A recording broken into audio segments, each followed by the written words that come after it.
আপনার গৃহে কি টোনা টোটকা করেছে, আপনি জানবেন কি করে? নমস্কার দর্শক বন্ধু, আমি অনুরাগ শাস্ত্রী।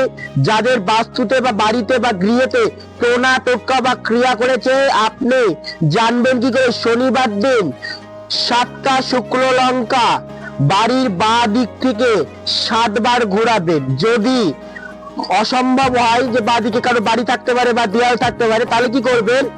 বাড়ির যে মেন গেট বাঁ দিক থেকে উপর থেকে 7 পা মানে 7 বার ঘুরিয়ে বা 7 পাক ঘুরিয়ে আপনি যে কোনো 3 রাস্তার মোড়ে একটা পাত্রে কর্পূর, মাটির পাত্রে সহায় কর্পূরে আগুন দিয়ে বা আগুন জ্বালিয়ে 7টা শুকনো লঙ্কা আপনি দেবেন। যদি গন্ধ বেরোয় তাহলে আপনি ভাববেন বাস্তু ঠিক আছে, যদি গন্ধ না বেরোয় তাহলে ভাববেন বাস্তুতে দোষ আছে। বা আপনি যদি এটা অসম্ভব হয়, আপনি গ্যাসের আগুনও দিতে পারেন। গ্যাসটা আগুনটা যেন ইয়ে হয় এবং ওর মধ্যে একটু কর্পূর দিয়ে দিতে পারবেন।